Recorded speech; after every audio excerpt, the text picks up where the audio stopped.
berbeda dengan kita. Oke, gitu ya. Yohanes 4 ayat yang pertama mulai, Bapak Ibu, haleluya.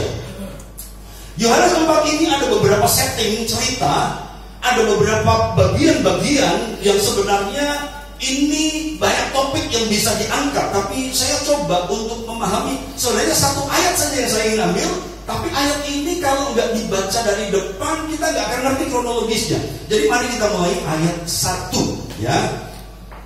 Saya percaya beberapa Bapak Ibu mungkin nggak pernah atau jarang baca satu pasal. Nah ini saya paksa baca satu pasal hari ini, pagi hari ini ya.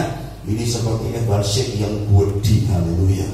Ayat 1, percakapan dengan perempuan Samaria. Ketika Tuhan Yesus mengetahui bahwa orang-orang Farisi telah mendengar bahwa ia memperoleh dan membaptis murid lebih banyak daripada Yohanes, meskipun Yesus sendiri tidak membaptis melainkan murid-muridnya, ia pun meninggalkan Yudea dan kembali lagi ke Galilea.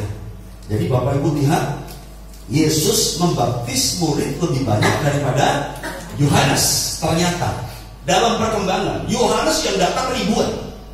Ternyata Alkitab berkata ayat 1, Yesus membaptis murid lebih banyak daripada Yohanes. Walaupun yang baptis bukan Yesus tapi murid. Oke, murid-muridnya Yesus. Ayat 2, Yesus, ayat 3, Yesus meninggalkan Yudea dan kembali lagi ke Galilea. Kenapa dia meninggalkan daerah itu? Yesus menghindari roh persaingan.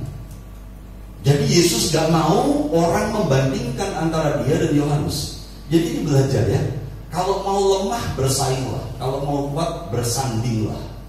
Ini kata mutiara bagi hari ini ya, haleluya. Kalau mau lemah bersainglah, kalau mau kuat bersandinglah. Nah, Yesus tidak mau bersaing, dia menghindari dan dia memilih untuk meninggalkan Yudea dan kembali lagi ke Galilea. Dia cari area pelayanan yang lain. Saya senang dengan konsep Yesus ini, ya, puji Tuhan. Jadi jangan bersaing tidak sehat. 4. Ia harus melintasi daerah Samaria. Jadi dia lewat nih dalam perjalanan ke Galilea, dia lewat Samaria. Maka sampailah ia ke sebuah kota di Samaria yang bernama Sikar. Jadi Samaria itu satu daerah yang luas, ada satu kota namanya Sikar, dekat tanah yang diberikan Yakub dahulu kepada anaknya Yusuf. Di situ terdapat sumur Yakub. Perhatikan, Yesus sangat letih oleh perjalanan.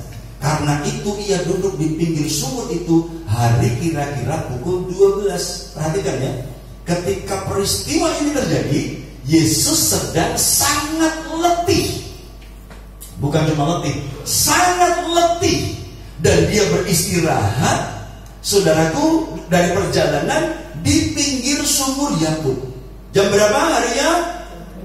12 tengah hari. Jadi bayangkan panas terik, saudaraku. Yesus capek, Yesus lapar mungkin dan juga haus. Dia istirahat. Jadi Yesus pun pernah lelah. Kalau engkau pernah lelah dan sedang lelah, Yesus pun mengalami kelelahan dalam kemanusiaannya. Bilang sama sebelah, Yesus sama dengan kita kok. Bilang saudara, haleluya ya. Istirahatlah. Kalau lelah ya istirahat. Istirahat gak dosa, istirahat gak salah. Yesus juga istirahat. Dia berhenti di pinggir sumur Yakub jam 12 siang hari. 7. Maka datanglah seorang perempuan Samaria hendak menimba air. Kata Yesus kepadanya, berilah aku minum. Ketika ada seorang perempuan Samaria yang mau ambil air, Yesus minta minum. Bapak Ibu, dari sini kita langsung bisa ambil pelajaran sebenarnya. Jangan malu meminta. Nanti perempuannya ngomong, ini kamu ini aneh.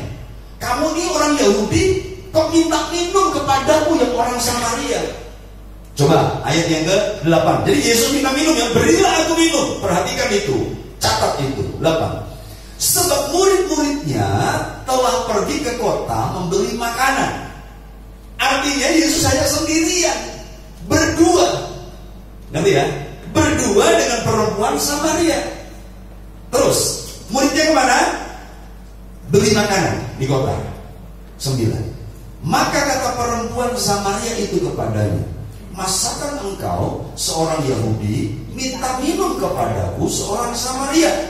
Sebab orang Yahudi tidak bergaul dengan orang Samaria. Nah, rupanya ketika Yesus meminta beri aku minum, itu mengherankan orang ini. Apa yang mengherankan? Yang pertama, orang Yahudi tidak bergaul dengan orang Samaria. Karena kenapa begitu? Kita harus kembali ke perjanjian lama. Nah makanya kadang-kadang banyak orang berkata, Pak, baca perjanjian lama tuh bingung. Apa yang ada di perjanjian baru itu asal mulanya itu selalu ada di perjanjian lama. Walaupun perjanjian lama membingungkan, banyak gambaran, banyak bayangan, tapi buahnya, kenyataannya, saudara, penggenapannya itu ada di perjanjian baru. Nah kita ngerti Samaria itu kan, Israel pernah pecah. Kerajaan utara dan kerajaan selatan. Yang selatan itu Yerusalem, yang utara Samaria. Yang Yerusalem, yang kerajaan Yerusalem, Bapak Ibu, yang ibu kota Yerusalem diangkut ke Babel, ditawan ke Babel. Bangsa ini suku Yehuda dan suku Benyamin balik lagi, oke? Balik lagi. Tapi yang kerajaan utara, yang ibu kota Samaria, mereka pernah dihabisi oleh musuh 10 suku, diangkut ke Asyur. Dan 10 suku ini tidak pernah kembali lagi. Ngerti ya? Jadi orang Israel jadi tersebar di negara-negara di luar negara. Sementara yang ada di Samaria itu bangsa-bangsa campuran. Karena ini kosong. Yang ditinggalkan di situ orang Yahudi yang miskin, kosong, begitu. Sehingga banyak orang asing di Samaria. Nah dalam perkembangannya, orang Galilea merasa bahwa Samaria itu setengah Yahudi, Yahudi campuran, Yahudi oplosan, gitu ya. Karena banyak suku-suku lain, banyak bangsa-bangsa lain masuk di Samaria. 10 suku ini gak pernah kembali. Jadi orang Yahudi yang fanatismenya tinggi, orang Yahudi yang fanatik dengan kesukuannya, mereka gak mau bergaul dengan Samaria. Karena buat mereka orang Samaria ini Yahudi KW2. Nah, gitu ya. Ada di sini yang oplosan suku, ada saudaraku. Nah, Vion ini Manado oplosan. Saudaraku yang haleluya ya, Manado oplosan Jawa. Haleluya, puji Tuhan ya. Ada yang Batak oplosan Jawa. Nah, mereka anak-anak Baja, Batak Jawa. Haleluya, puji Tuhan ya. Belum ada di sini orang Manado yang nikah sama orang Batak ya. Kalau ada Manado sama Batak, mereka anaknya Batman. Haleluya, puji Tuhan ya. Batak Manado, nah begitu. Kalau Vion ini anak manja sebenarnya, Manado Jawa. Sudah, haleluya, sudah. Jadi haleluya, puji Tuhan ya. Kalau dua-duanya Manado, Pak, suami istri Manado, ya ini anak mana-mana. Haleluya, Manado. Anak mana-mana.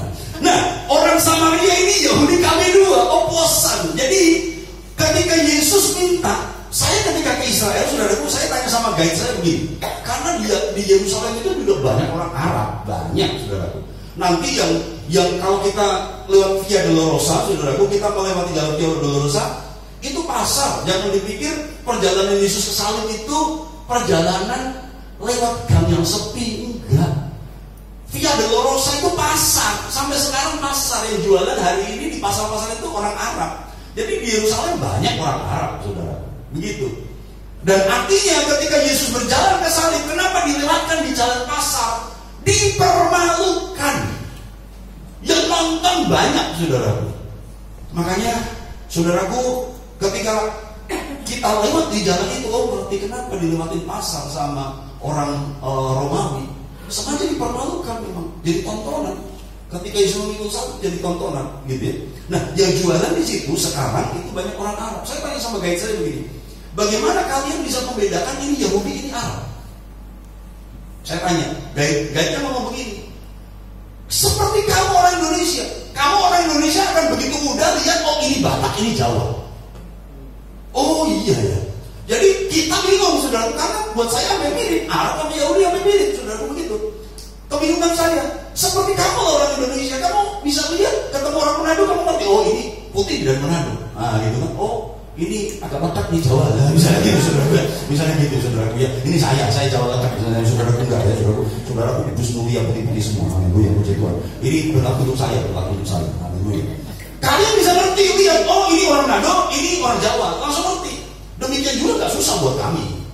Ini orang Yahudi, ini orang Arab, mudah buat kami karena kami memang sudah tinggal di sini. Ngerti ada ciri khasnya berbeda-beda. Nah, dari wajah saja mungkin sudah bisa berbeda, gitu ya.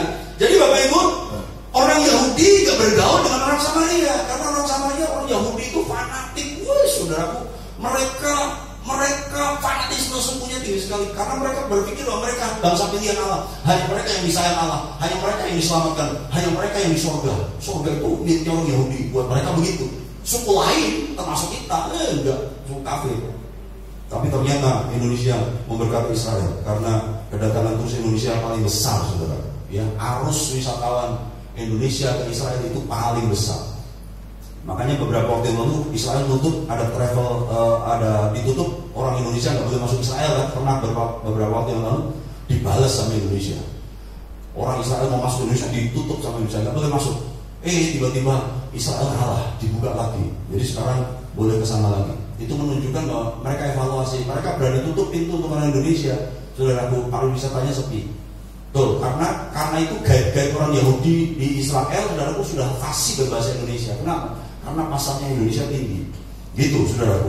Tapi mereka sebenarnya secara iman mereka memandang sebelah mata ya, orang Indonesia itu orang-orang kafir, orang-orang yang tak percaya Yahweh. Begitu ya. Nah, orang Yahudi sesama Yahudi saja mereka nggak saling bergaul. Orang Samaria nggak bergaul. Jadi ketika Yesus berkata beri aku minum, itu aneh buat orang Samaria karena Yesus mau membuka dialog dengan orang Samaria. Dan buka dialognya bukan pemerintah, tapi minta itu karena ada kerendahan hati. Loh, ini ada pria, adalah sebuah aib ketika seorang pria minta kepada seorang wanita. Beda suku, antipati, tapi membuka pembicaraan dan minta. Yesus menunjukkan kerendahan hatinya, yang pertama. Yang kedua, Yesus merobohkan tembok benteng-benteng sukuisme. Karena Yesus itu cinta segala bangsa, sehingga di gereja pun gak boleh ada isu-isu yang berbau suku. Yang setuju katakan amin. Haleluya. Ya, bilang sama sebelahnya, kita sama-sama suku kerajaan Allah. Haleluya, puji Tuhan ya, suku kerajaan Allah. Kita sama-sama itu. Oke? Jadi Bapak Ibu, kemudian yang ketiga, jadi perbedaan suku, kemudian perbedaan pria dan wanita, saudaraku, dan kemudian menunjukkan kerendahan hati. Ya, lanjut ayat 10. Jawab Yesus kepadanya. Ini kan tadi minta air ya. Terus kemudian wanita Samaria bilang, kamu orang Yahudi kok minta sama saya orang Samaria? Ayat 10. Jawab Yesus kepadanya, jikalau engkau tahu tentang karunia Allah, dan siapakah dia yang berkata kepadamu, berilah aku minum, niscaya engkau telah meminta kepadanya, dan ia telah memberikan kepadamu air hidup. Ini aneh ya? Buat saya aneh. Anehnya kenapa? Yesus ngomong sekali lagi, pelan-pelan ya. Jawab Yesus kepada perempuan Samaria itu, jikalau engkau tahu tentang karunia Allah, dan siapakah dia yang berkata kepadamu, berilah aku minum, niscaya engkau telah meminta kepadanya, dan ia telah memberikan kepadamu air hidup. Jadi gini, lihat saya. Ini Yesus. Ini wanita Samaria. Apa nggak dibalik Pak? Padahal ini yang jadi wanita Samaria Pak? Enggak, saya Yesus. Haleluya. Saya kok bisa sama Yesus. Haleluya. Masa saya pernah pegang perempuan Samaria, saudaraku, wagu tuh, saya pakai. Ini Yesus. Percaya saudara lagi ya. Haleluya. Ini perempuan Samaria. Oke? Yesus ngomong, beri aku minum. Nah sekarang saya jadi perempuan Samaria. Perempuan Samaria yang ngomong, masa kamu orang Yahudi minta sama saya orang Samaria? Lalu Yesus ngomong, kalau engkau tahu kepada siapa yang ngomong beri aku minum, kalau engkau tahu siapa dia, artinya dia sedang ngomong, kalau engkau tahu siapa aku, maka engkau akan meminta kepadaku air hidup. Jadi rupanya Yesus gak punya air jasmani, tapi Yesus punya air hidup. Ngerti ya? Di dalam Yesus itu ada air hidup, air yang akan memberikan kepuasan sepenuhnya kepada manusia.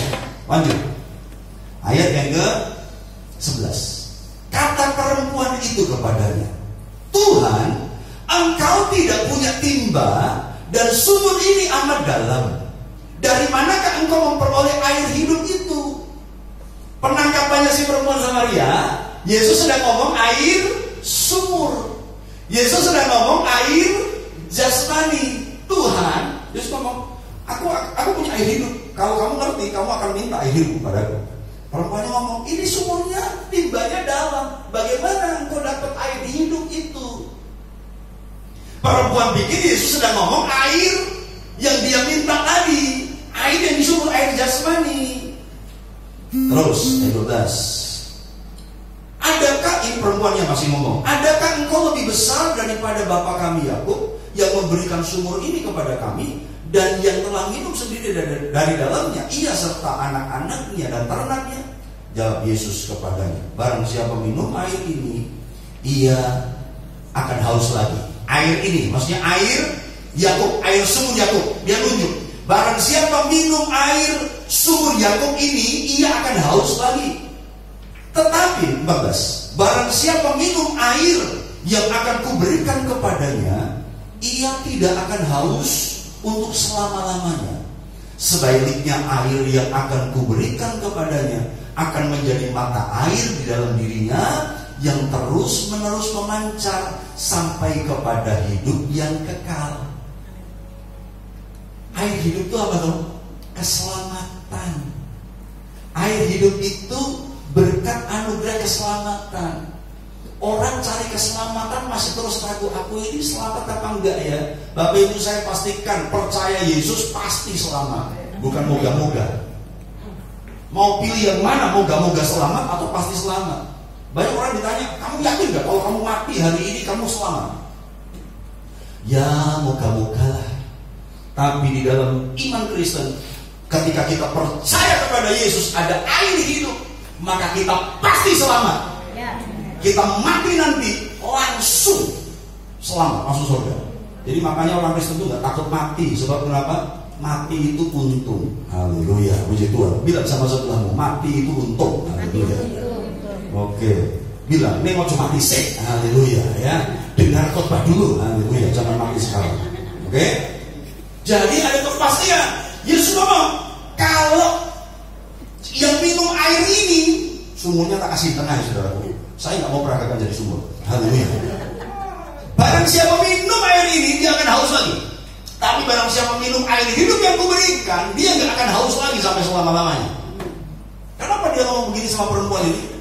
Karena perempuan ini perempuan yang sedang mencari kepuasan dunia. Perempuan ini dia berganti-ganti suami untuk mencari kepuasan hawa nafsunya, dan dia nggak pernah puas. Sekarang dia datang ke sumur mau ambil air jasmani. Yesus pakai media air jasmani ini untuk menerangkan air hidup. Yesus ngomong, ada kepuasan yang kamu belum dapat. Kamu cari kepuasan kan, ganti-ganti suami. Tapi aku menawarkan satu kepuasan. Makanya lagu tadi, mengikut Yesus, apa? Itulah kesukaan hatiku. Harus jadi kesukaan, saudaraku. Ikut Yesus itu nikmat, indah, luar biasa. Yang setuju katakan amin. Haleluya. Bilang sama saudara, ikut Yesus itu nikmat. Bilang saudaraku ya. Haleluya. Nikmat saudaraku ya. Nikmat. Haleluya. Nah, Bapak Ibu, Yesus menjamin air hidup yang diberikannya itu tidak akan membuat haus selama-lamanya. Bahkan katanya ayat 14 akan terus-menerus memancar sampai kepada hidup yang kekal. Jadi keselamatan, kepuasan di dalam Yesus itu seperti mata air yang terus memancar. Makanya kalau hari ini ada yang merasa gak suka cita, yang stres, yang tertekan, mata airmu sedang tersumbat, mata airmu sedang terhalang. Padahal Yesus janji mata air itu memancar. Memancar itu keluar, terekspresi.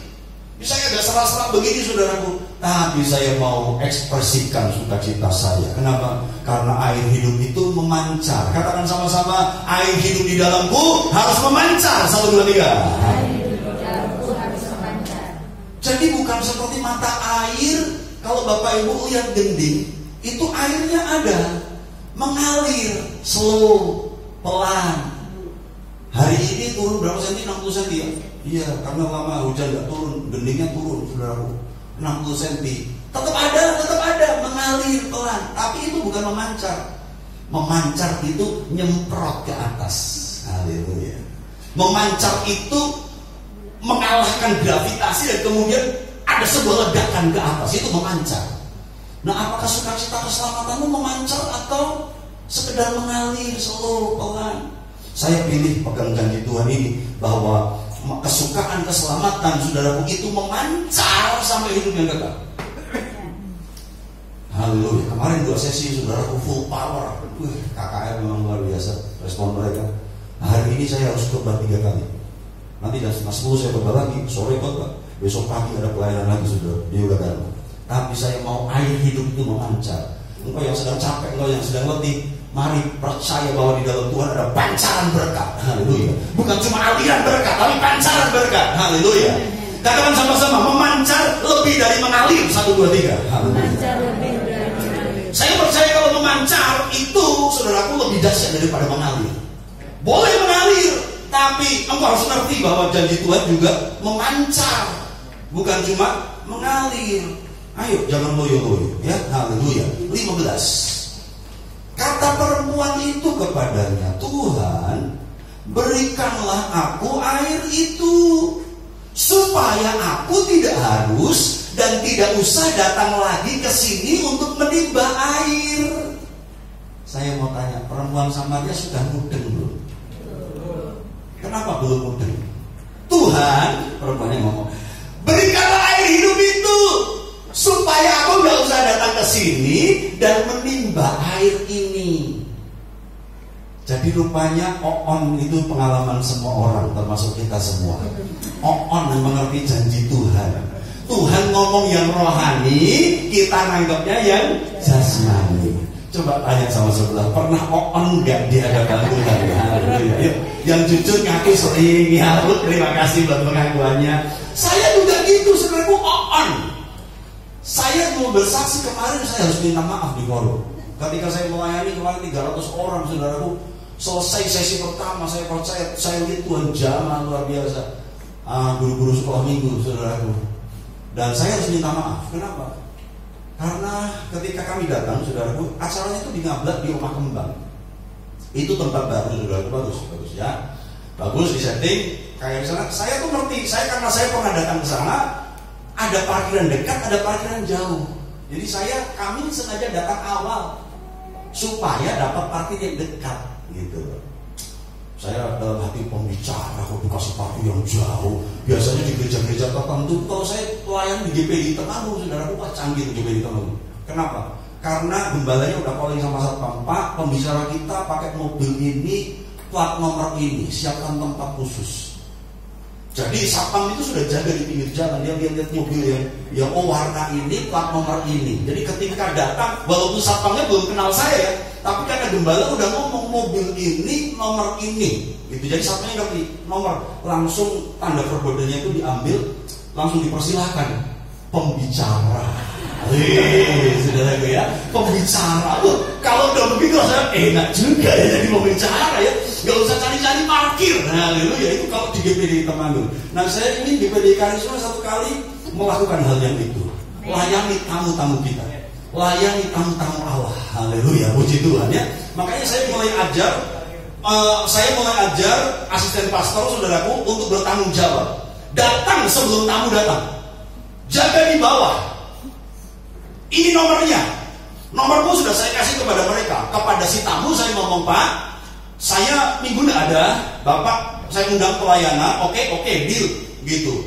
Koordinator ibadahnya si ini, Bapak kalau perlu apapun, Bapak hubungi si ini, gitu ya. Misalnya Pak Andre, Bapak hubungi Pak Andre, perlu apapun, perlu makanan, perlu minuman, perlu pisetan, pokoknya hubungi Andre. Haleluya, pokoknya tamu harus dilayani yang sebaik-baiknya, gitu. Kepada tamu saya ngomong begitu, kepada Pak Andre saya ngomong, ini saya nyontoh yang baik baru contoh saudaraku. Ini tamu dia pakai mobil ini, pakai siapkan space untuk parkir sehingga dia melayani kita tidak harus parkir di kuburan Tonogoro. Misalnya gitu saudaraku. Masa melayani di sini parkirnya nggak dapat, parkirnya di kuburan Tonogoro saudaraku, kebangetan saudaraku. Haleluya.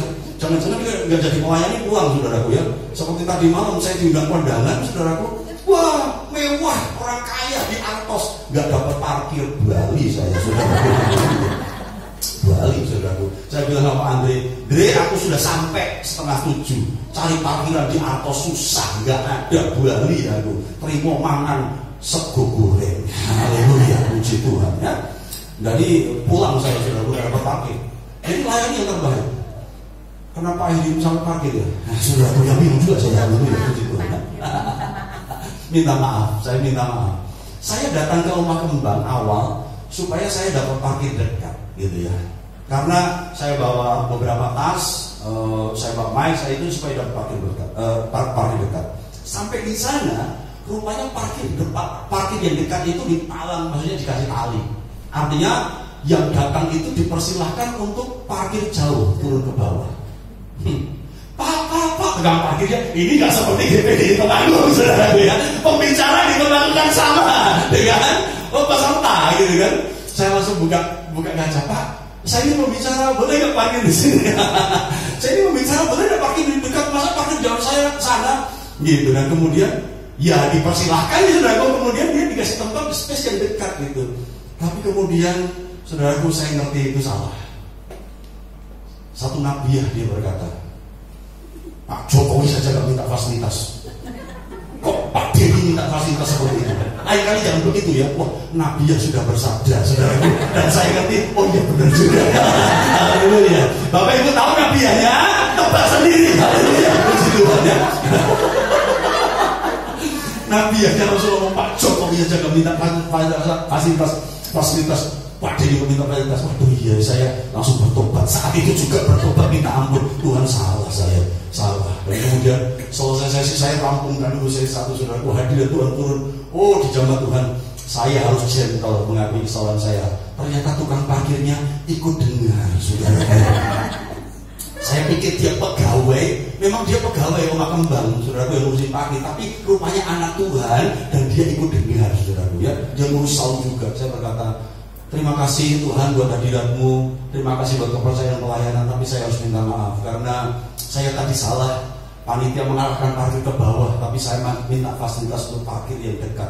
Pak, petugas parkir, saya minta maaf, ampuni saya, doakan saya minta maaf di forum, saudaraku.